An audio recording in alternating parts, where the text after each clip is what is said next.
Handa na ba ang inyong mga puso sa isang kwentong yayanig sa inyong paniniwala tungkol sa paghihilom at pangalawang pagkakataon? Samahan ninyo akong muli, ang inyong lingkod, sa isa na namang paglalakbay ng buhay at pag-ibig.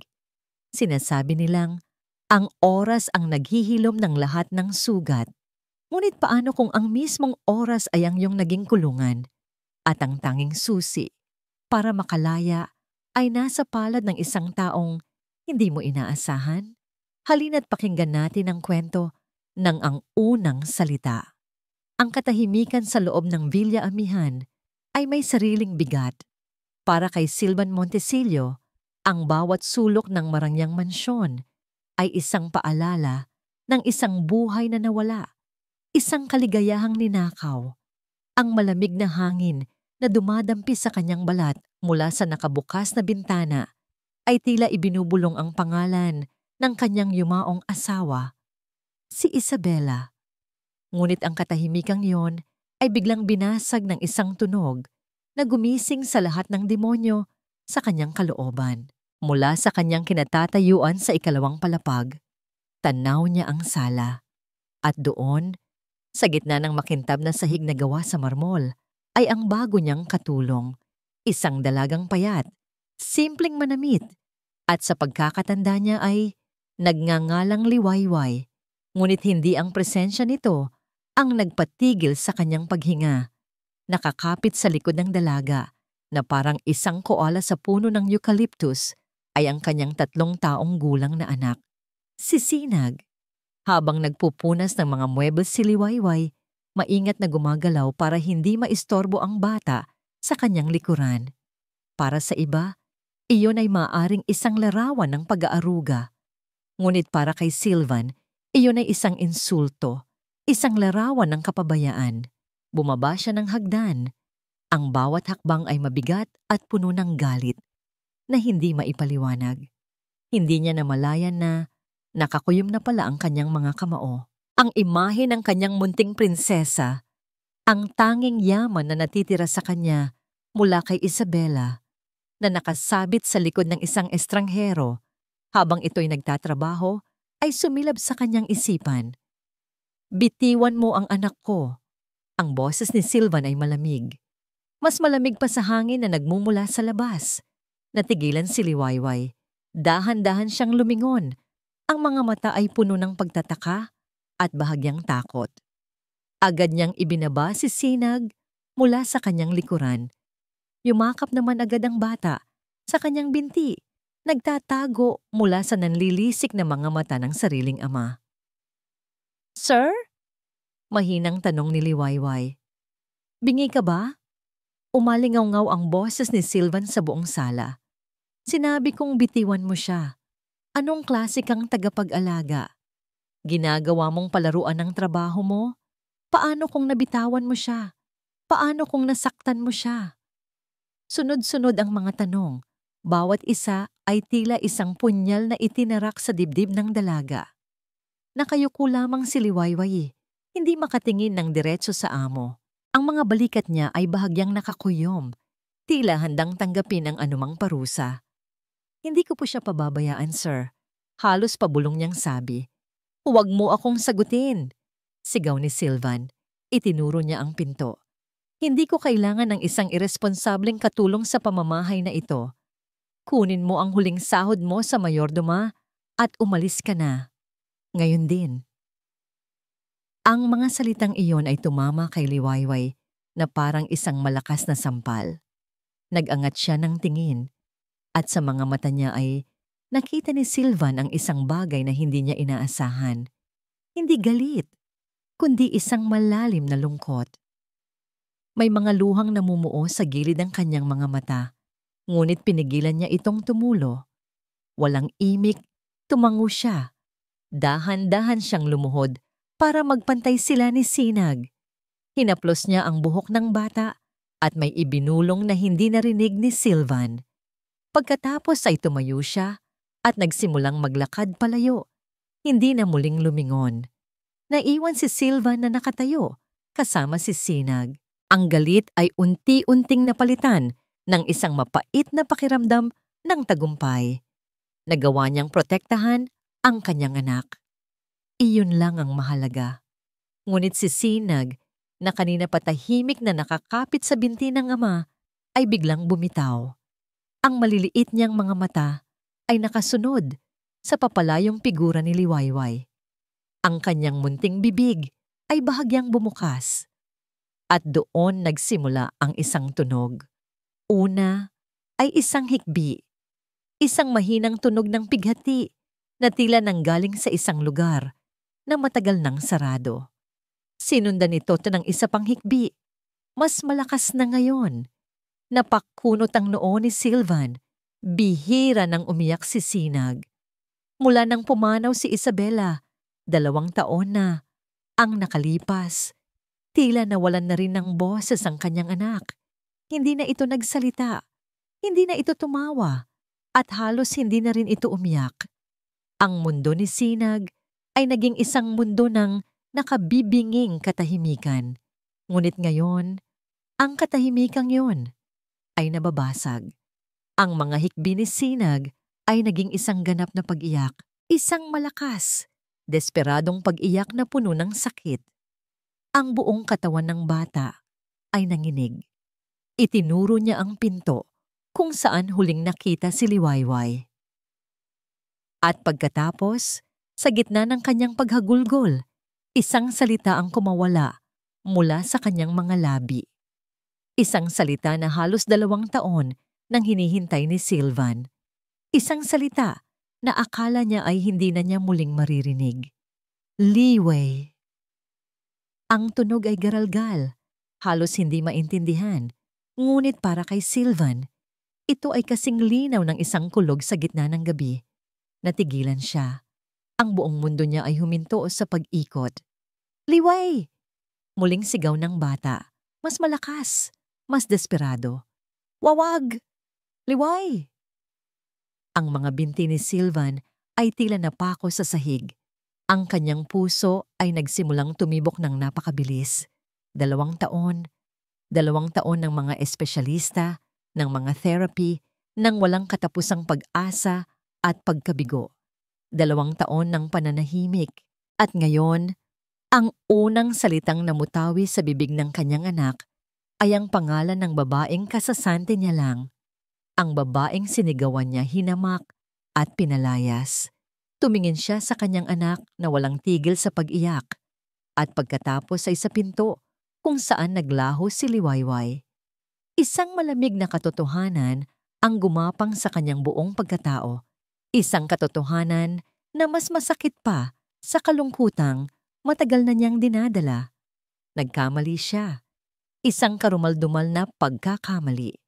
At sa gitna ng karangyaan ng Villa Amihan, napagtanto ni Sylvan Montecillo na sa isang iglap, sa isang salita, ay maaaring winasak niya ang tanging pag-asang natitira para sa kanila. Ang bawat hakbang ni Liwayway palayo sa Villa Amihan ay tila isang paglalakbay sa isang pamilyar na bangungot. Ang mga masasakit na salita ni Sylvan Montecillo, irresponsable, umalis ka na, ay umuulit-ulit sa kanyang isipan na parang sirang plaka. Hindi ito ang unang pagkakataon na siya'y hinusgahan at ipinagtabuyan. Ang kirot ay pamilyar, isang luma at kilalang kaibigan. Naupo siya sa isang kinakalawang na upuan, sa isang halos abandonadong waiting shed. Ang alikabok ng kalsada ay dumidikit sa kanyang damit. Isang malupit na paalala ng mundong kanyang kinabibilangan. Malayo sa kinang at karangyaan ng mansyon na pansamantala niyang naging tahanan. Dito, siya ay isa lamang anino, isang mukhang madaling makalimutan. Napapikit siya ng mariin. Ang mga salita ni Ginoong Montecillo, kahit gaano kasakit, ay may ibang dating. Ngunit ang eko nito ay nagbalik sa kanya sa isang mas madilim na panahon. Naalala niya ang isa pang boses, mas magaspang, mas malupit. Ang boses ng lalaking pinilit niyang takasan. Wala kang silbi, palamuti ka lang, wag mo akong sagutin. Ang mga salita ng kanyang dating asawa. Ang mga salitang iyon ay kadalasang sinasamahan ng suntok o sampal, kaya't natutunan ni Liwayway na manahimik. Natutunan niyang tanggapin na lamang ang lahat. Yumuko, huwag tumingin sa mata, at hayaang dumaan ang bagyo. Iyon din ang ginawa niya kanina sa harap ni Ginoong Montesilio. Isang butil ng luha ang pumatak mula sa kanyang mata, hindi para sa sarili, kundi para sa batang naiwan niya. Si Sinag, ang munting anghel na sa loob lamang ng ilang linggo ay napamahal na sa kanya ng husto. Sa mga mata ng batang iyon, nakita niya ang isang kaluluwang uhaw sa pagmamahal, isang katahimikang kailangang basagin ng pag-aaruga, hindi ng sigaw. Pinunasan niya ang kanyang mga luha. Kailangan niyang maging matatag. Kailangan niyang magpatuloy. Ngunit saan siya pupunta? Sa gitna ng kanyang pag-iisip, isang malakas na busina ng sasakyan ang pumunit sa katahimikan ng hapon. Isang pamilyar na itim at makintab na kotse ang huminto sa kanyang tapat. Bumukas ang bintana nito at mula sa loob ay lumitaw ang mukha na hinding-hindi niya malilimutan. Si Silvan Montesilio. Ngunit ang ekspresyon sa mukha nito ay iba na. Wala na ang nanlilisik na mga mata, ang taas noong pagtayo. Ang nakikita niya ngayon ay isang lalaking balisa. Magulo ang buhok at may bahid ng desperasyon sa kanyang mga mata. Miss Aguas, Liwayway. Ang pagbigkas niya sa kanyang pangalan ay hindi na utos, kundi isang pakiusap. Automatikong tumayo si Liwayway, handang tumakbo. Ang instinct na umiwas sa gulo ay mas malakas kaysa sa anumang pagtataka. Sandali lang, sabi ni Silvan, mabilis na bumaba ng kotse. Huwag kang umalis, pakiusap. Huminto si Liwayway, ngunit ang kanyang katawan ay tensyonado pa rin. Ano pa po ang kailangan ninyo, sir? Hindi pa po ba sapat ang pagpapahiya ninyo sa akin? Umiling si Silvan, at sa unang pagkakataon, nakita ni Liwayway na tila nahihiya ito. Mali ako. Alam kong mali ang ginawa ko. Lumunok siya. Tila nahihirapang isatinig ang mga susunod na salita. Kailangan ka namin. Kailangan ka ni Sinag. Ang pagbanggit sa pangalan ng bata ay tumagos sa pader na itinatayo ni Liwayway sa paligid ng kanyang puso. Nagsalita siya, Liwayway. Halos pabulong na sabi ni Silvan. Pagkaalis mo, nagsalita siya. Tinawag ka niya. Natigilan si Liwayway. Ang lahat ng hangin ay tila nawala sa kanyang mga baga. Si Sinag, nagsalita. Ano pong sinabi niya? Sinigaw niya ang pangalan mo. Sabi ni Silvan, ang boses ay puno ng pagkamangha at pagsisisi. Pagkatapos ng 2 taon, ang unang salitang sinabi niya ay ang pangalan mo. Pakiusap, bumalik ka na. Kahit anong gusto mo, ibibigay ko. Doblehin ko ang sahod mo. Triplehin ko pa. Nakatitig lamang si Liwayway sa kanya. Nakita niya ang pagkagapi sa mga mata ng makapangyarihang bilyonaryo. At sa sandaling iyon, isang bagay ang nagbago sa loob niya. Ang takot na kanina pa'y bumabalot sa kanya ay napalitan ng isang kakaibang kalinawan. Pagod na siyang maging biktima. Pagod na siyang yumuko. Hindi sahod ang kailangan ko, Ginoong Montesilio, sabi niya. Ang kanyang boses ay nanginginig sa simula, ngunit unti-unting tumatatag. Napakunot ang noo ni Silvan. Ano kung ganon? Sabihin mo. Huminga ng malalim si Liwayway. Ito na ang pagkakataon niya. Babalik ako, pero hindi bilang katulong. Tumingin siya ng diretso sa mga mata ni Silvan. Babalik ako para kay Sinag. Bilang kanyang tagapag-alaga at bilang kanyang guro, nakita niya ang pagkalito sa mukha ng lalaki. May pangarap ako, sir. Pagpapatuloy niya, ang boses ay mas malakas na ngayon. Isang pangarap na matagal ko nang isinantabi. Dahil sa hirap ng buhay, gusto kong maging guro. Kung gusto ninyong bumalik ako, May mga kondisyon ako. Natahimik si Sylvan, naghihintay. Una, ang trabaho ko ay para lamang kay Sinag. Hindi ako maglilinis ng bahay o maglalaba. Ang buong oras ko ay para sa pag-aalaga at pagtuturo sa kanya. Matapang niyang sabi. Tumango si Sylvan, tila hindi makapaniwala sa pagbabago ng babaeng nasa harap niya. Sige, payag ako.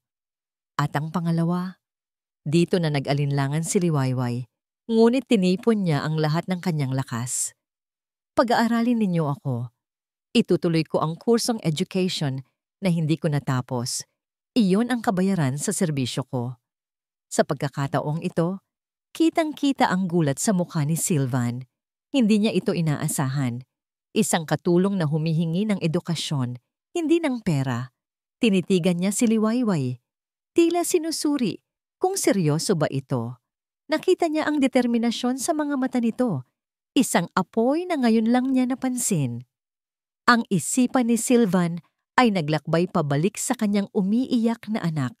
Sa salitang paulit-ulit nitong isinisigaw, Liway. Wala siyang pagpipilian. Sa wakas, pagkatapos ng ilang sandali ng nakabibinging katahimikan, dahan-dahan siyang tumango. Payag ako, sabi niya sa isang mababang boses. Lahat ng kondisyon mo, payag ako. Ang pagsakay pabalik sa Villa Amihan ay tahimik. Nakatingin lamang si Liwayway sa labas ng bintana, pinagmamasdan ang mga pamilyar na tanawin na tila ba ngayon niya lang nakita. Ang sasakyan ay malamig at maluwag, ngunit ang hangin sa pagitan nilang dalawa ni Sylvan ay mabigat sa mga hindi masabi na salita. Nang huminto ang kotse sa harap ng malaking pinto ng mansyon, bumaba si Liwayway at muling tinanaw ang dambuhalang istruktura. Kanina lang, umalis siya rito na puno ng kahihiyan at kawalan ng pag-asa. Ngayon, nagbabalik siya, hindi na bilang isang simpleng katulong na sunod-sunuran, kundi bilang isang taong may hawak na kapangyarihan. Ang kapangyarihang kailangan ng amo para sa kaligayahan ng anak nito na pabuntong hininga siya. Isa nga ba itong bagong Liwayway para sa kanya? Isang tunay na simula? O isa lamang itong mas magandang kulungan? Isang bagong bagyo na nag-aabang lamang ng tamang pagkakataon upang muling sirain ang lahat? Lumipas ang mga araw sa Villa Amihan na may bagong ritmo.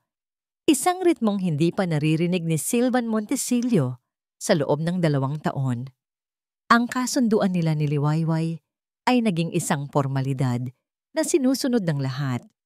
Ang dalaga ay hindi na isang anino na nagwawalis sa mga sulok, kundi isang presensyang may sariling tinig at layunin. Mula sa kanyang opisina sa bahay, palihim na pinagmamasdan ni Sylvan ang mga pamamaraan ni Liwayway. Sa simula, may pagdududa pa rin sa kanyang dibdib. Pinanood niya itong maglabas ng mga makukulay na papel, mga krayola at luwad.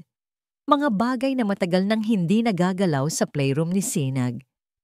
Walang pilitan, walang pamimilit. Ang lahat ay isang paanyaya. Isang hapon, habang naglalakad siya sa pasilyo, isang kakaibang tunog ang nakaagaw ng kanyang pansin. Hindi ito salita, hindi rin ito iyak. Ito ay isang bagay na mas magaan, mas masaya. Isang mahinang hagik-gik. Natigilan si Sylvan. Ang kanyang mga paa ay tila may sariling isip na nagdala sa kanya patungo sa silid ni Sinag. Bahagyang nakabukas ang pinto, sapat lang para masilip niya ang nangyayari sa loob. Ang silid ni Sinag ay bahagyang madilim. Ang makapal na kurtina ay nakasara. Ang tanging ilaw ay nagmumula sa isang maliit na lampshade na nakatutok sa puting pader. At sa espasyo sa pagitan ng ilaw at pader, isang mahika ang nagaganap. Ang mga kamay ni Liwayway ay sumasayaw sa hangin. Lumilikha ng mga anino sa pader. Isang ibon na lumilipad. Isang kunehong tumatalon-talon. Isang paru-parong dahan-dahang ikinakampay ang mga pakpak.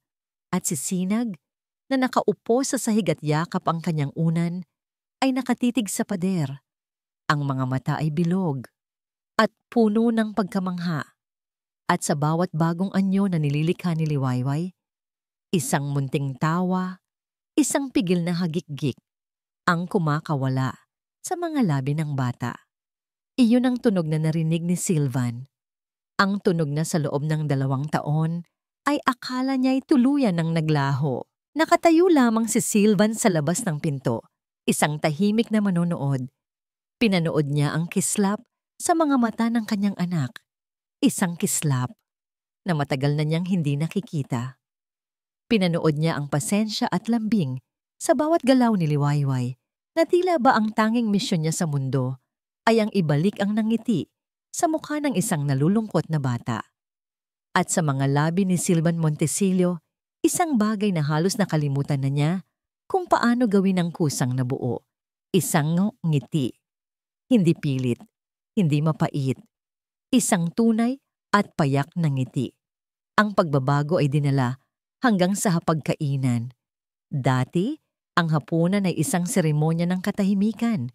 Si Sylvan sa isang dulo ng mahabang mesa, si Sinag sa kanyang mataas na upuan, at sa pagitan nila ay isang malawak na espasyo ng kalungkutan. Ngayon, 3 na sila. Si Liwayway ay nakaupo sa tabi ni Sinag. Matiyagang tinutulungan ng bata sa pagkain. Walang mahabang usapan, ngunit ang katahimikan ay hindi na nakabibingi. May mga maliliit na tunog na pumupuno sa hangin. Ang kalansing ng mga kubyertos. Ang pagturo ni Sinag sa ulam na gusto niya. Ang mahinang boses ni Liwayway na nagtatanong, "Gusto mo pa ba nito, Sinag?" Isang gabi, habang hinihimay ni Liwayway ang isda para sa bata, nagtama ang kanilang mga mata ni Sylvan mula sa kabilang dulo ng mesa. Mabilis na umiwas ng tingin si Liwayway, isang bahagyang pamumula ang gumuhit sa kanyang mga pisngi. Ngunit sa maikling sandaling iyon, naramdaman ni Sylvan ang isang bagay na kakaiba. Isang init. Isang pakiramdam ng normalidad na para bang hindi sila amo at empleyado, kundi isang pamilya. Mabilis niyang iwinaksi ang isiping iyon. Masyado pang maaga. Masyadong komplikado. Ngunit habang pinagmamasdan niya ang dalawa, hindi niya maiwasang humanga. Sa pagiging epektibo ni Liwayway, sa pagiging natural ng kanyang pag-aaruga, sa liwanag na unti-unti niyang ibinabalik sa buhay ng kanyang anak.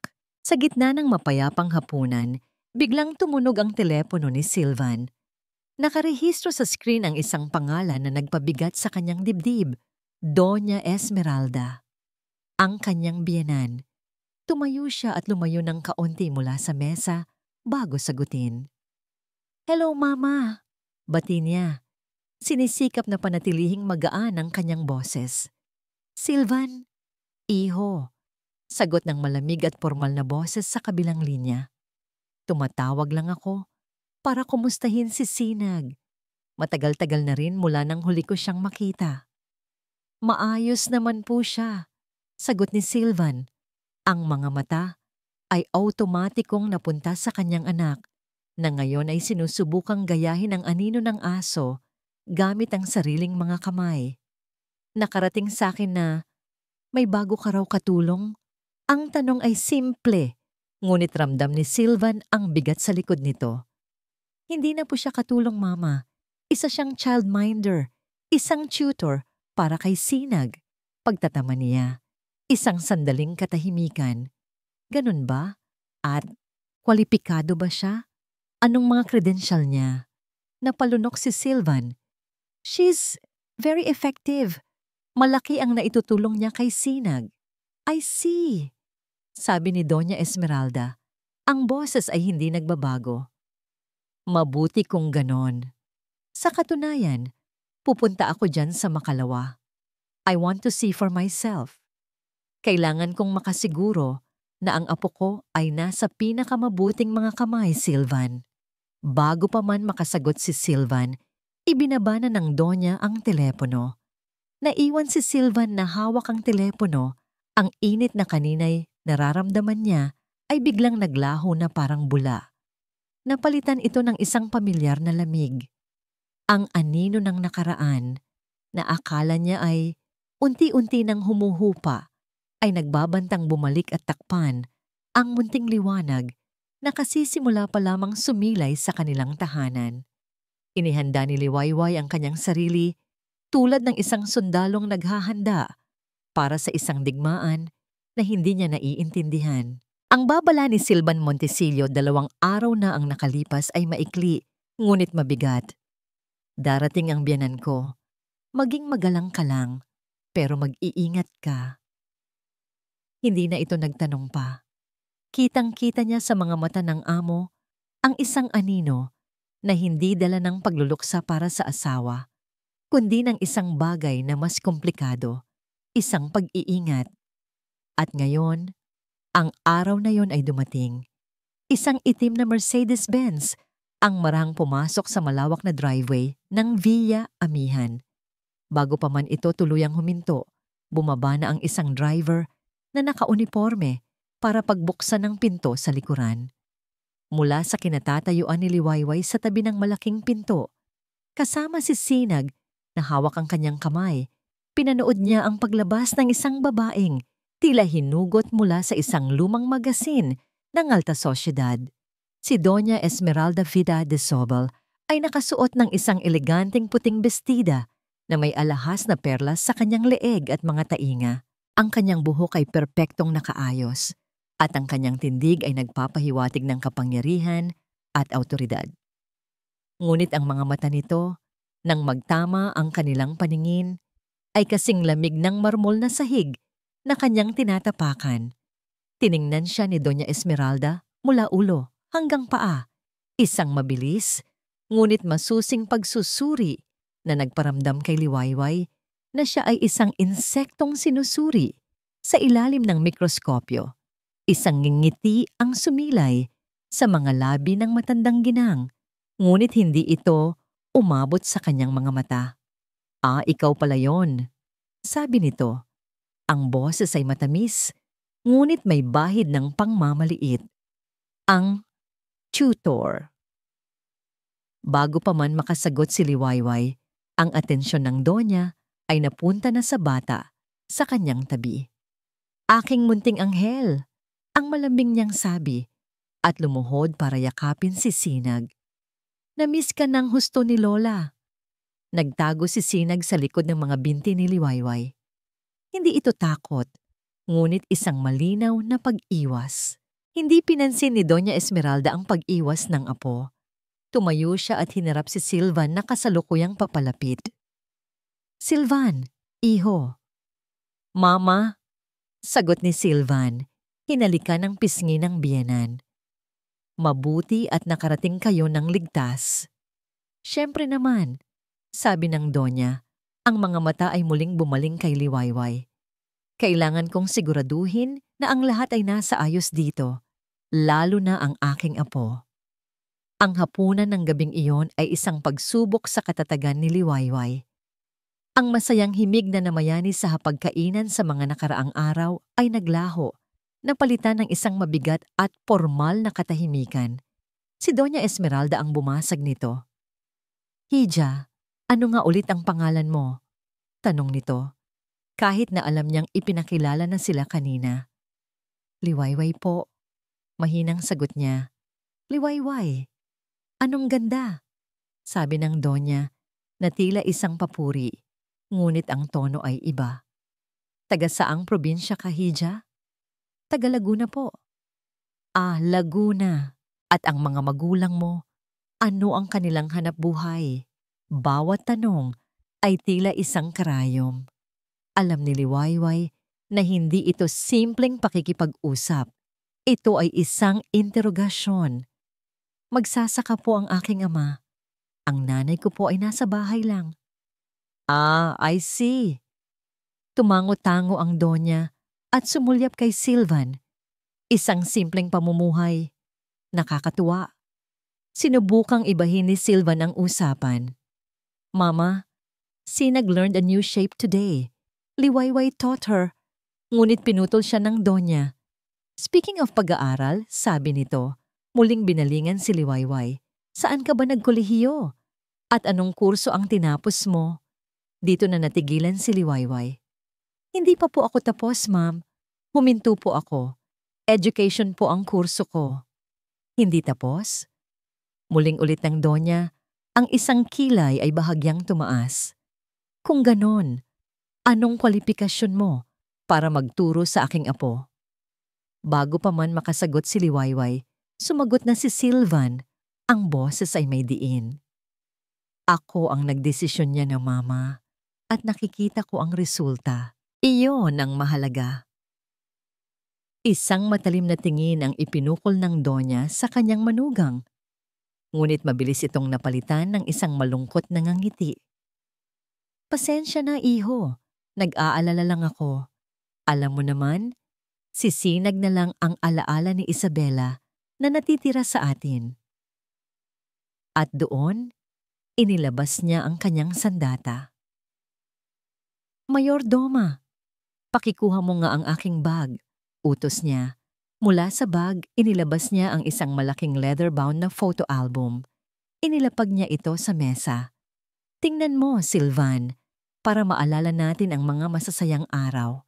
Binuklat niya ito sa isang pahina na may malaking litrato ng isang magandang babae na may maningning na ngiti, si Isabela. Katabi nito si Sylvan, mas bata, mas masaya. Naramdaman ni Liwayway ang biglang paglamig ng hangin. Nakita niya kung paano nanigas ang panga ni Sylvan. Ang mukha nito ay naging isang blangkong maskara, ngunit ang sakit sa kanyang mga mata ay hindi maitatago.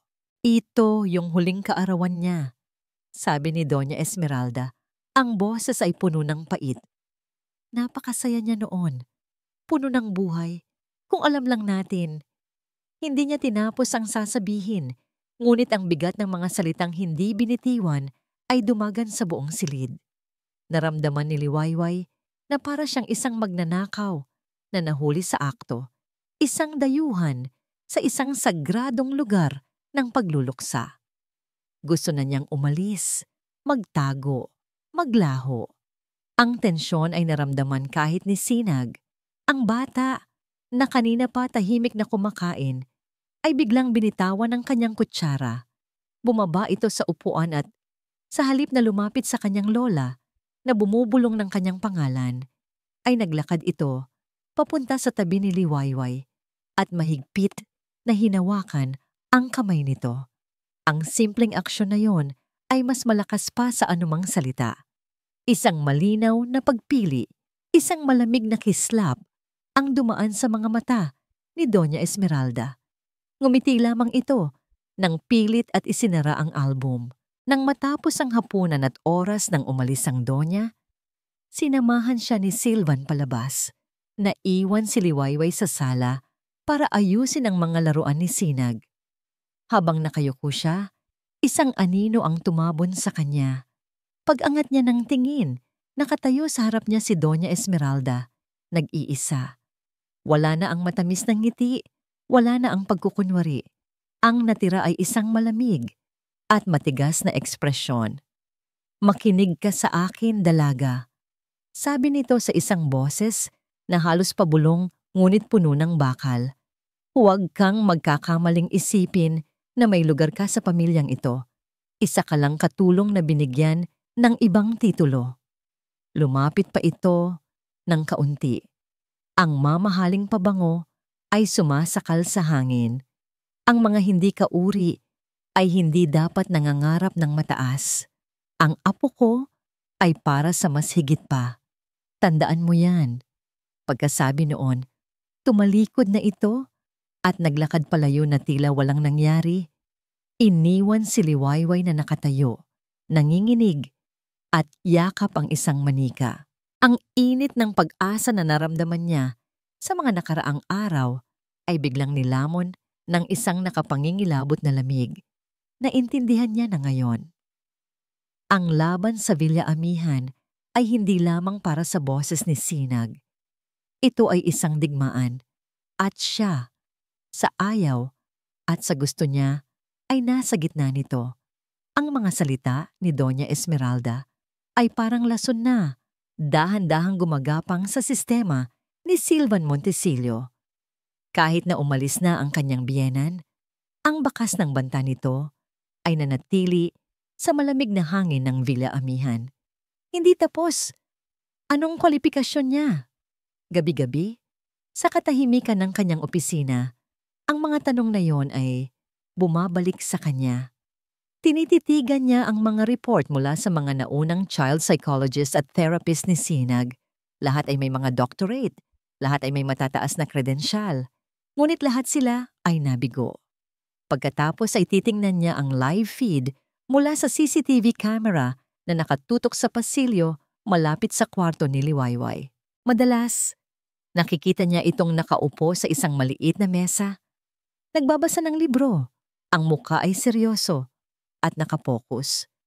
Simple, walang pretensyon, ngunit epektibo.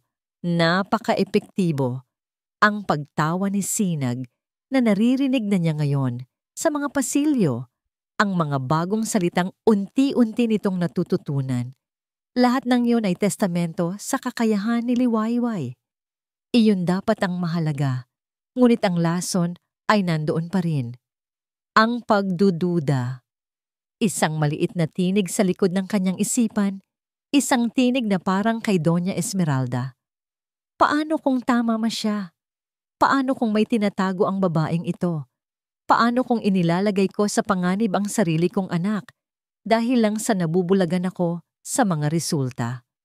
Ang pagiging ama ay isang responsibilidad na mas mabigat pa sa lahat ng kumpanyang kanyang pinapatakbo.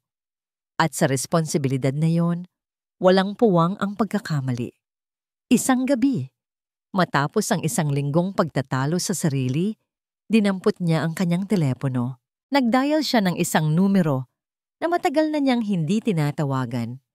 Ang numero ng isang pribadong investigador na dati niyang kinukuha para sa mga sensitibong corporate dealings. Lazaro? Sabi niya nang may sumagot sa kabilang linya. Sylvan Montesillo ito. May trabaho ako para sa'yo. May sandaling katahimikan. Corporate o personal, sir? Tanong ng magaspang na boses. Nag-atubili si Sylvan. Personal, sagot niya. Ang boses ay bahagyang bumaba. Kailangan ko ng isang kumpletong background check sa isang tao. Lahat. Pamilya, pinag-aralan, trabaho. Lahat ng mahahanap mo. Disente at mabilis. Ibinigay niya ang pangalan, Liwayway Aguas, at habang binibigkas niya ito, isang kirot ng pagkakasala ang kanyang naramdaman. Tila isa itong pagtataksil sa tiwalang unti-unti nang nabubuo sa pagitan nila. Ngunit iwinaksin niya ito. Para ito sa kaligtasan ni Sinag, sabi niya sa sarili, para lang makasiguro. Ilang gabi ang lumipas at halos nakalimutan na ni Sylvan ang tungkol sa investigador. Ang atensyon niya ay naagaw ng isang mas kagyat na problema. Isang malakas na kulog ang gumising sa kanya mula sa mahimbing na pagkakatulog. Sinundan ito ng isang maliit na katok sa kanyang pinto. Nang buksan niya ito, nakita niya si Liwayway. Ang mukha ay puno ng pag-aalala. Sir, pasensya na po sa abala, sabi nito. Mataas po ang lagnat ni Sinag. Sa isang iglap, nawala ang lahat ng antok ni Sylvan. Nagmamadali siyang sumunod kay Liwayway patungo sa kwarto ng bata. Naabutan nilang nakahiga si Sinag sa kama. Namumula ang mga pisngi at hirap huminga. Ang unang instinct ni Sylvan ay ang tumawag ng doktor. Ngunit pinigilan siya ni Liwayway. Sinat lang po, sir. Mahinahon niyang sabi. Normal po ito sa mga bata. Lalo na kapag nagbabago ang panahon. Naglagay na po ako ng bimpo. Kung hindi po bumaba sa loob ng isang oras, tatawag na po tayo ng doktor. Ang kanyang kalmadong presensya ay nakahawa. Sa halip na magpanik, nahanap ni Sylvan ang sarili na pinagmamasdan na lamang ang dalaga. Maingat niyang pinunasan ang noo at mga braso ni Sinag. Ang bawat galaw ay puno ng pag-iingat at lambing. Naupo si Sylvan sa isang silya sa tabi ng kama. Naging isang tahimik na pagbabantay ang sumunod na oras. Tanging ang tunog ng malakas na ulan sa labas at ang mahinang paghinga ni Sinag ang maririnig. Sa isang pagkakataon, Nang papalitan ni Liwayway ang tubig sa palanggana, sabay silang umabot sa thermometer na nasa ibabaw ng bedside table. Ang kanilang mga kamay ay nagdampi. Isang kuryente, hindi malakas, ngunit hindi maikakaila. Ang gumapang sa braso ni Sylvan. Ang balat ni Liwayway ay malambot at mas mainit kaysa sa inaasahan niya. Mabilis nitong binawi ang kanyang kamay na para bang napaso. Nag-angat siya ng tingin. Ang mga mata ay nag-aalab sa gulat at hiya. "Papasensya na po," nauutal niyang sabi. "Ako dapat ang humingi ng pasensya." Mabilis na sagot ni Sylvan. Umiwas ng tingin at naramdaman ang sariling pag-init ng muka. Sa sandaling iyon, hindi sila amo at empleyado. Dalawa lamang silang taong nag-aalala para sa isang batang mahalaga sa kanila. Ang pader na laging inilalagay ni Sylvan sa pagitan niya at ng mundo ay tila gumuho ng bahagya. Nakita niya si Liwayway, hindi bilang tutor o empleyado, kundi bilang isang babaeng may angking kabutihan at lakas. Nang mag-umaga, bumaba na ang lagnat ni Sinag. Nakatulog na ito ng mahimbing. Nananatili pa rin si Liwayway sa tabi ng kama. Ang ulo ay nakasandal sa gilid nito. Nakatulog na rin sa pagod. Pinagmasdan siya ni Sylvan. Sa liwanag ng bukang Liwayway, ang kanyang mukha ay payapa. Inalis niya ang kanyang coat at maingat na ipinatong sa mga balikat nito. Sa unang pagkakataon sa loob ng napakatagal na panahon, naramdaman niyang hindi siya nag-iisa sa pag-aalaga kay Sinag at ang pakiramdam na yon ay parehong nakakapanatag at nakakatakot. Kinabukasan, habang nasa opisina siya, dumating ang isang mensahe mula kay Lazaro. "Nasa email mo na ang initial report, sir. May kasamang mga dokumento at litrato." Biglang bumigat ang dibdib ni Sylvan. Ang alaala ng nagdaang gabi, ang kanilang nagdikit na mga kamay, ang kanyang pag-aalala, ay sariwa pa sa kanyang isipan. Gusto niyang burahin ang email. Gusto niyang sabihin kay Lazaro na itigil na ang lahat. Ngunit nanaig ang lohika, ang pagiging CEO, ang pagiging ama. "Kailangan kong malaman." Binuksan niya ang email. Mayroong isang naka-attach na PDF file na may markang confidential. Huminga siya ng malalim at nag-click. Ang unang pahina ay puno ng text, ngunit ang mga mata niya ay agad na napako sa isang imahe na naka-embed sa gitna. Ito ay isang litrato, isang wedding picture. Nakatayo roon si Liwayway, mas bata, nakasuot ng simpleng bestida. Ngunit ang nangiti sa kanyang mga labi ay hindi umabot sa kanyang mga mata. Sa tabi niya ay isang lalaking hindi niya kilala, isang lalaking mayabang ang tindig, may mapanuyang ngiti, at ang isang kamay ay nakahawak ng mahigpit sa balikat ni Liwayway na tila pag-aari niya ito. Natigilan si Sylvan. Ang kanyang paghinga ay huminto. Ang lahat ng init at paghanga na naramdaman niya kagabi ay biglang naglaho, napalitan ng isang nagyayelong pagkabigla. Kasal siya, may asawa si Liwayway, at hindi niya ito sinabi. Sa isang marangyang penthouse, sa puso ng Makati, malayo sa tahimik na Villa Amihan, si Doña Esmeralda Vida de Zobel ay nakaupo sa kanyang antigong silya, hawak ang isang kopita ng mamahaling alak. Sa kanyang harap, sa ibabaw ng lamesang gawa sa salamin, ay nakakalat ang mga litrato. Hindi ito mga litrato ng kanyang apo. Ang mga ito ay mga litrato ni Liwayway Aguas. Mga litratong kuha mula sa malayo, habang naglalakad sa hardin kasama si Sinag, habang bumibili sa isang lokal na pamilihan, habang nakaupo at nag-aaral sa gabi. Ang kanyang pribadong investigador ay mas mabilis at mas mahusay kaysa sa kay Sylvan, ngunit ang tinititigan niya ng matagal ay ang iisang litrato, ang wedding picture. Isang mapait na ngiti ang sumilay sa kanyang mga labi. Liwayway Aguas, o dapat bang sabihin na Ginang Liwayway Villanueva? Bulong niya sa sarili. Ang pagbisita niya sa Villa Amihan ay nagsilbi sa kanyang layunin. Nakumpirma niya ang kanyang mga hinala. Ang babaeng yon ay hindi lamang isang simpleng tutor. Nakita niya ang paraan ng pagtingin ni Sylvan dito, ang paraan ng pagkapit ni Sinag sa kanya. Ang liwayway na ito ay dahan-dahang pumapasok sa buhay nila. Pumupuno sa isang espasyo na para lamang sa kanyang yumaong anak, si Isabela. At iyon ay isang bagay na hinding-hindi niya papayagan. Para kay Doña Esmeralda, ang pagkamatay ni Isabela sa isang car accident ay hindi lamang isang trahedya. Ito ay isang kasalanan. At ang may kasalanan, sa kanyang isipan, ay si Sylvan. Si Sylvan na nagmamaneho ng kotse. Si Sylvan na nakaligtas na may kaunting galos lamang habang ang kanyang unika hija ay namatay. Ang pagluluksa ng Donya ay naging isang malamig at matigas na galit. At ang galit na yon ay nakatuon ngayon sa pagprotekta sa nag-iisang alaala ni Isabela, si Sinag.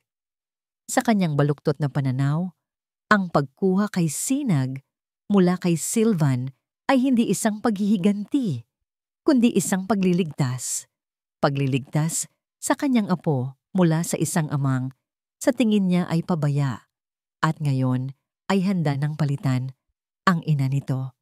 Dinampot niya ang kanyang telepono at tinawagan ang kanyang abogado. Attorney Salcedo, sabi niya, ang boses ay matigas. Gusto kong simulan na ang proseso, custody case, para sa apo ko, si Sinag Montesillo. Doña Esmeralda, sigurado po ba kayo? Sagot ng abogado. Mahirap pong labanan ang karapatan ng isang ama, lalo na't wala naman siyang record ng pag-aabuso. Kaya nga tayo maghahanap ng butas. Malamig na tugon ng Donya. Unfit to be a parent, unstable environment. Magsimula ka sa bagong tutor na kinuha niya.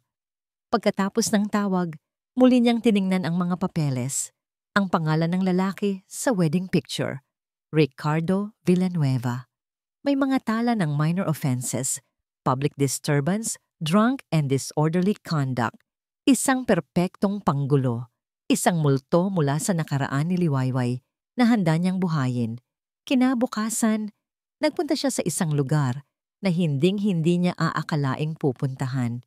Isang marumi at maingay na karinderya sa isang eskinita sa Tondo. Ang amoy ng murang alak at sigarilyo ay kumakapit sa hangin. Sa isang sulok, nakaupo ang isang lalaking may magaspang na itsura. Ang mga mata ay mapula at ang mga braso ay may mga luma at kupas na tattoo. Si Ricardo Villanueva. Umupo si Doña Esmeralda sa tapat niya. Hindi ininda ang maduming upuan. Inilapag niya sa mesa ang isang makapal na brown envelope. Tumingin si Ricardo sa envelope. Pagkatapos ay sa babaeng nasa harap niya na tila isang anghel na napadpad sa impyerno. Sino ka? Anong kailangan mo sa kin? Ang pangalan ko ay hindi mahalaga, sabi ng Donya. Ang mahalaga ay ang nilalaman ng envelope na yan. 10,000 piso, panimula pa lang yan. Binuksan ni Ricardo ang envelope at nakita ang pera. Nanlaki ang kanyang mga mata. Para saan to? Naghahanap ka raw ng isang tao, sabi ni Doña Esmeralda. Kinuha ang isang litrato ni Liwayway mula sa kanyang bag at ipinatong sa ibabaw ng pera. Ang asawa mo, si Liwayway. Ang pagbabago sa mukha ni Ricardo ay mabilis. Ang pagkagahaman ay napalitan ng isang madilim na galit. Saan mo siya nahanap? Saan nagtatago ang babaeng yon? Nasa isang magandang lugar siya ngayon. Isang mansyon. Nagpapakasarap sa buhay habang ikaw ay naghihirap dito. Patuloy ng Donya. Bawat salita ay maingat na pinili para sulsulan ang apoy. Nakatira siya sa bahay ng isang bilyonaryo, si Sylvan Montesillo. Sa tingin ko, may relasyon sila. Ang huling pangungusap ay isang kasinungalingan, ngunit ito ang pinakamabisang lason. Nakita ng Donya ang pagkuyom ng mga kamao ni Ricardo. Walang hiya siya. Sigaw nito. Napatingin ang ilang tao sa kanilang paligid. Gusto mo ba siyang bawiin? Tanong ng Donya. Ang boses ay kalmado. Gusto mo bang ipaalala sa kanya kung sino ang tunay niyang asawa? Kung kanino siya dapat sumunod? Tumango si Ricardo. Ang mga mata ay nag-aalab. Kung ganon, simple lang ang gagawin mo, sabi ni Doña Esmeralda. Bibigyan kita ng impormasyon. Ang kailangan mo lang gawin ay magpakita. Gumawa ka ng eksena. Ipakita mo sa lahat na ang babaeng nag-aalaga sa anak ng bilyonaryo ay isang taksil na asawa. At kapag nagawa mo yon, inilabas niya ang isa pang mas makapal na envelope. Mas malaki pa dito ang matatanggap mo. Habang naglalakad palayo si Doña Esmeralda sa karinderyang iyon, walang bahid ng pagsisisi sa kanyang mukha. Para sa kanya, ito ay isang kinakailangang hakbang. Si Liwayway Aguas ay isang problema at si Ricardo Villanueva ang kanyang solusyon. Isa siyang multo na malugod niyang pakakawalan para sirain hindi lang si Liwayway, kundi pati na rin ang kapayapaan sa Villa Amihan. Sa parehong sandali, sa loob ng mansyon, naglalaro si Liwayway at Sinag sa hardin. Masaya. Walang kamalay-malay sa kadilimang papalapit. Biglang tumunog ang cellphone ni Liwayway, isang lumang modelo na halos hindi na niya ginagamit. Isang hindi rehistradong numero. Sa simula, hindi niya ito pinansin. Ngunit nang tumawag ito muli at muli, sinagot niya ito nang may pag-aalangan. Hello? Isang pamilyar na boses ang sumagot mula sa kabilang linya. Isang boses na akala niya ay hindi na niya muling maririnig. Isang boses na nagpapatigil sa pagtibok ng kanyang puso at nagpapanlamig sa kanyang buong katawan. Liway, mahal ko, nahanap na rin kita. Ang cellphone ay nahulog mula sa nanginginig niyang kamay. Napatingin siya sa paligid. Ang bawat anino ay tila nagkakaroon ng mukha. Ang mukha ni Ricardo. Ang multo ay hindi na lamang isang alaala. Ito ay totoo. At ito ay papalapit na. Ang tawag na yon ay nagbago ng lahat. Para kay Liwayway, ang bawat araw pagkatapos noon ay naging isang ehersisyo sa pagkontrol ng takot. Ang bawat pagtunog ng telepono ay nagpapakaba sa kanya. Ang bawat hindi pamilyar na sasakyan na dumadaan sa Villa Amihan ay nagpapatayo ng kanyang mga balahibo. Si Ricardo, nahanap na siya at ngayon, sinimulan na nito ang kanyang laro. Namimiss na kita, Liway.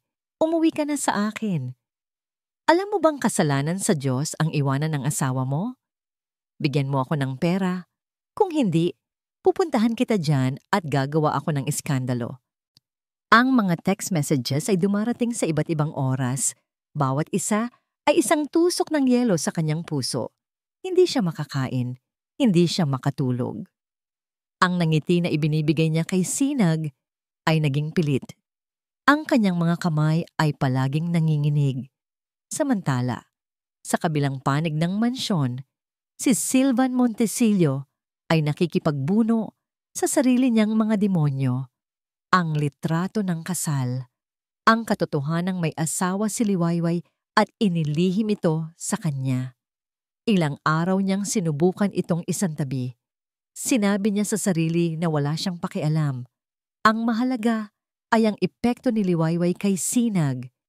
Ngunit hindi niya mapigilan ang sarili. Ang pagtataksil, kahit na ito ay sa propesyonal na antas lamang, ay sumugat sa kanyang tiwala. Ang init na naramdaman niya noong gabing nilagnat si Sinag ay napalitan ng isang malamig na pader ng pagdududa. At isang hapon, hindi na niya ito nakayanan. Nakita niya si Liwayway sa library, nag-aayos ng mga libro. Ang mukha nito ay maputla at ang mga mata ay may maitim na bilog sa ilalim. Mga senyales ng pag-aalala na hindi napansin ni Silvan hanggang ngayon. Pero ang nakita lamang ng kanyang galit ay ang pagkakataon. Miss Aguas, sabi niya, ang boses ay formal at walang emosyon. Isinara niya ang pinto ng library. Nagulat si Liwayway at lumingon. Sir Sylvan, may kailangan po ba kayo? Oo, sabi niya, dahan-dahang lumapit. May kailangan ako. Katotohanan. Napakunot ang noo ni Liwayway. Po? Sa application form mo, isinulat mo na single ka. Iyon ba ang katotohanan? Diretsong tanong ni Sylvan. Ang kulay sa mukha ni Liwayway ay biglang nawala. Para siyang isang multo. Ang kanyang mga labi ay bahagyang bumukas, ngunit walang salitang lumabas. Huwag mo akong paikutin, sabi ni Sylvan. Ang boses ay nagsimulang tumaas. Nag-imbestiga ako, Ricardo Villanueva. Pamilyar ba ang pangalang yun sa'yo? Bakit mo ito inilihim sa akin, Liwayway? Bakit ka nagsinungaling? Ang mga luha ay namuo sa mga mata ni Liwayway. Nanginginig ang kanyang buong katawan. Gusto niyang magpaliwanag. Gusto niyang isigaw ang lahat ng sakit, ang lahat ng takot, ang mga pasa na hindi nakikita. Ngunit ang kahihiyan ay bumara sa kanyang lalamunan. Paano niya sasabihin sa makapangyarihang lalaking ito ang tungkol sa kanyang maruming nakaraan? Paano niya aaminin na siya ay isang babaeng binubugbog, isang babaeng walang lakas para lumaban? Iisipin nitong mahina siya. Iisipin nitong basura siya. Hindi ko po, nauutal niyang sabi. Mahirap pong ipaliwanag. Mahirap? O ayaw mo lang? Sigaw ni Sylvan, ang pagkadismaya ay bumalot na sa kanyang buong pagkatao. Pinagkatiwalaan kita. Pinapasok kita sa bahay ko, sa buhay ng anak ko. Tapos malalaman kong may tinatago kang asawa? Anong klase kang tao? Ang kanilang pagtatalo ay biglang natigil nang marinig nila ang isang malakas na kalabog mula sa labas. Isang sigaw. Isang pamilyar na boses ng lalaki na puno ng alak at galit. Liwayway! Asawa ko! Lumabas ka riyan! Nanigas si Liwayway. Ang pinakamasama niyang kinatatakutan ay nagkatotoo. Si Ricardo, nandito na siya. Nagmamadaling lumabas si Sylvan mula sa library. Si Liwayway ay sumunod sa likuran niya nanginginig. Sa may malaking pinto sa entrada, nakita nila ang eksena.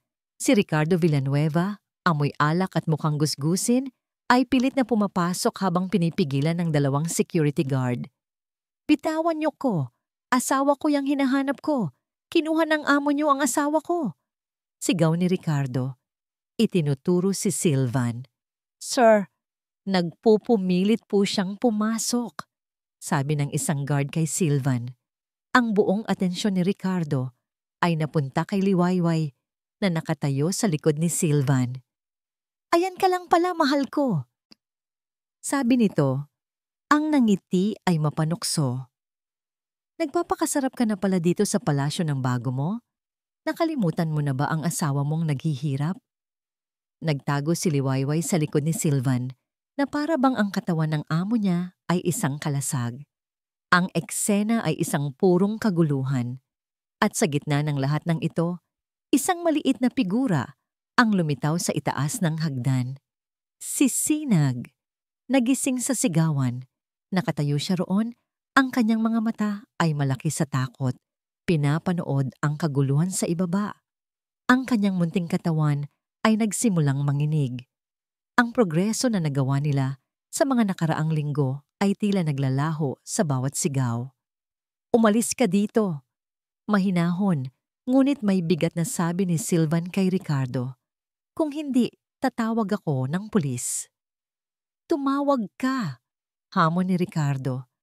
Para malaman ng lahat na kinakasangkapan mo ang asawa ng may asawa. Parang sasabog na ang ulo ni Sylvan. Ang galit niya kay Liwayway, ang gulo na dala ni Ricardo, ang takot sa mga mata ng kanyang anak. Lahat ay nagsama-sama at para palalain pa ang lahat. Isang itim na Mercedes-Benz ang pumarada sa labas. Mula rito ay bumaba si Doña Esmeralda kasama ang isang lalaking nakabarong na mukhang abogado at isa pang babaeng may dalang ID ng Department of Social Welfare and Development. Ang timing ay perpekto. Masyadong perpekto. Pinagmasdan ni Doña Esmeralda ang buong eksena, ang lasing na estranghero, ang nanginginig na si Liwayway, ang galit na si Silvan, at ang takot na si Sinag sa itaas ng hagdan. Isang malamig at matagumpay na ngiti ang sumilay sa kanyang mga labi. Humarap siya sa babaeng mula sa DSWD. "Nakikita niyo na ba ang sinasabi ko?" Sabi niya. Ang boses ay puno ng pagkukunwaring pag-aalala. Ito ang sinasabi kong hindi ligtas na kapaligiran para sa isang bata. Ang mga salitang yon ay ang huling patak. Ang pagsabog ay hindi na maiiwasan. Ang mga sumunod na sandali ay malabo sa isipan ni Silvan Montesillo na parang isang masamang panaginip. Ang mga gwardiya ay pilit na kinaladkad si Ricardo palabas. Ang social worker ay nagtatanong ng mga bagay na hindi niya maintindihan. Ang abogado ni Doña Esmeralda ay may iniaabot na mga papeles. Ngunit ang tanging nakikita niya ay ang mukha ng kanyang biyenan, isang maskara ng pekeng pag-aalala na nagkukubli sa malamig na tagumpay. Nang sa wakas ay umalis na ang lahat at muling bumalik ang isang uri ng katahimikan sa Villa Amihan. Ang katahimikang yon ay mas mabigat at mas nakasusugat kaysa sa nagdaang kaguluhan. Naiwan silang tatlo sa malawak na sala. Si Silvan, si Doña Esmeralda, at si Liwayway na nakatayo sa isang sulok na para bang isang kriminal na naghihintay ng kanyang sentensya. "Nakita mo na ba, Silvan?" Ang boses ni Doña Esmeralda ay ang unang bumasag sa katahimikan. Walang bahid ng pag-aalala, tanging yelo. Ito ang resulta ng pagiging pabaya mo. Nagpasok ka ng isang estranghero sa pamamahay na ito, isang babaeng may daladalang eskandalo, at ipinagkatiwala mo sa kanya ang aking apo. "Wala kang alam sa nangyari, Mama," mariing sagot ni Silvan, ngunit kahit siya ay hindi sigurado sa kanyang mga salita. Ang imahe ni Ricardo na sumisigaw na asawa niya si Liwayway ay nakatatak pa rin sa kanyang isipan. "Ah, talaga?" Tumawa ng mapakla ang Donya. "Ang nakikita ko ay isang lasinggo na nagwawala sa harap ng bahay mo. Hinahanap ang asawa niyang nagtatrabaho para sa'yo. Ang nakikita ko ay ang apo kong nanginginig sa takot sa itaas ng hagdan. Sabihin mo sa akin, Silvan, anong parte dyan ang hindi ko naiintindihan?" Humarap siya kay Liwayway. Ang mga mata ay nanlilisik. "At ikaw?" sabi niya. "Tapos na ang pagpapanggap mo. Salamat sa'yo. Mayroon na akong sapat na dahilan para patunayan sa korte na ang lugar na ito ay hindi para sa isang bata." "Mama, tama na," sabi ni Silvan. Ang boses ay nagbabanta. "Hindi pa ako tapos," giit ng Donya. Hinding-hindi ako titigil hanggat hindi ko nakukuha si Sinag. Sisiguraduhin kong lalaki siya sa isang disenteng kapaligiran, malayo sa mga kasinungalingan at gulo na daladala ninyo. Pagkasabi noon, tumalikod na siya at naglakad palabas ng may dignidad. Iniwan si Silvan na nag-aapoy sa galit at kawalan ng magawa. Nang mag-isa na lamang sila, ibinaling ni Silvan ang lahat ng kanyang frustrasyon sa nag-iisang taong abot kamay niya. Hinarap niya si Liwayway. Ang kanyang mga mata ay madilim at puno ng akusasyon. "Masaya ka na?" ang tanong niya. Ang bawat salita ay may diin. "Ito ba ang gusto mo? Ang guluhin ang buhay namin? Ang bigyan siya ng dahilan para kunin ang anak ko?" "Sir, pakiusap. Maniwala po kayo sa akin."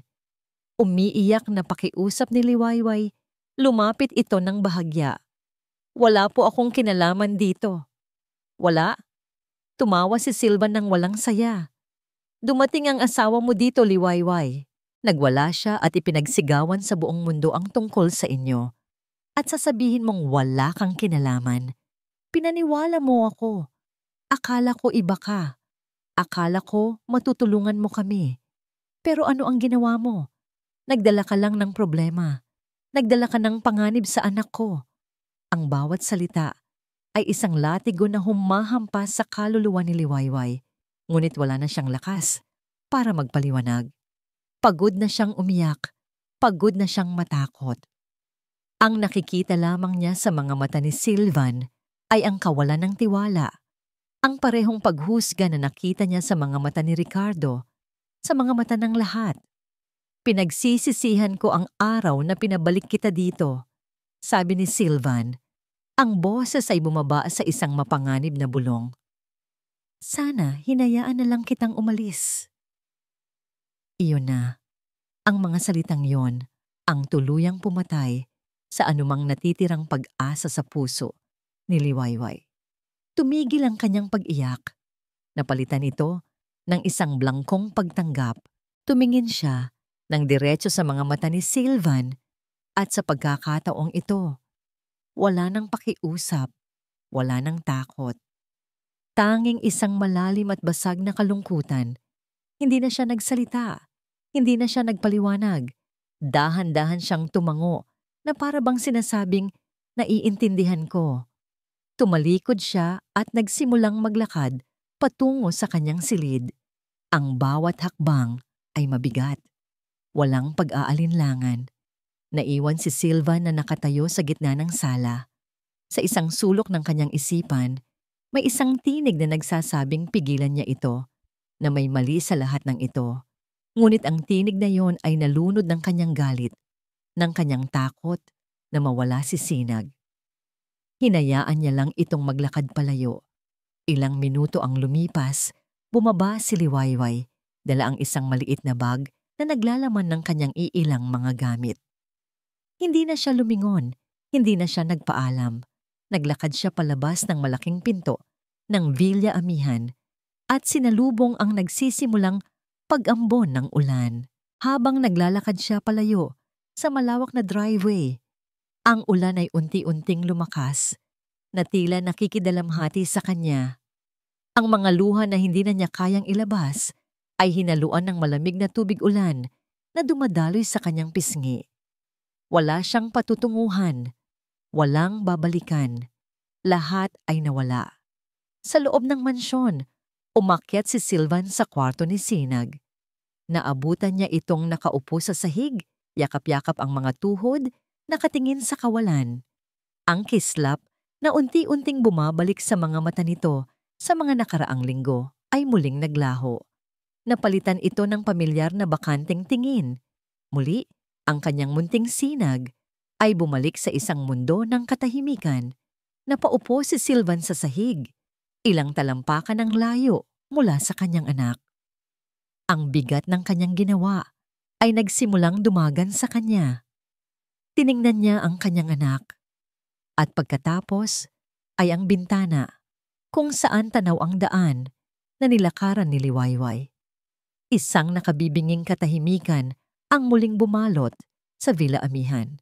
Isang katahimikang mas malalim, mas masakit kaysa dati. Dahil ngayon, alam na ni Sylvan kung ano ang nawala sa kanila. Biglang tumunog ang kanyang telepono. Isang hindi pamilyar na numero, ngunit sinagot niya ito. Mr. Montesillo? Si Lazaro ito. Sabi ng investigador. Pasensya na sa abala. Mayroon lang kaming follow-up sa background check ni Miss Aguas. Isang bagay na ngayon lang namin nakumpirma. Ano yon? Walang ganang tanong ni Sylvan. Nakakuha kami ng kopya ng kanyang medical records mula sa isang pampublikong ospital sa Laguna. Mula 2 taon na ang nakalipas. Mukhang ilang beses siyang na-admit doon. Multiple contusions, minor fractures. Mga pinsalang consistent sa domestic violence. Natigilan si Sylvan. Ang telepono ay tila naging isang bloke ng yelo sa kanyang kamay. Ang mundo niya ay gumuho. Domestic violence. Ang 2 salitang iyon ay tumama kay Sylvan Montesillo na parang isang bala. Ang telepono sa kanyang kamay ay biglang naging napakabigat. Isang piraso ng metal na naglalaman ng isang katotohanang sumisira sa lahat.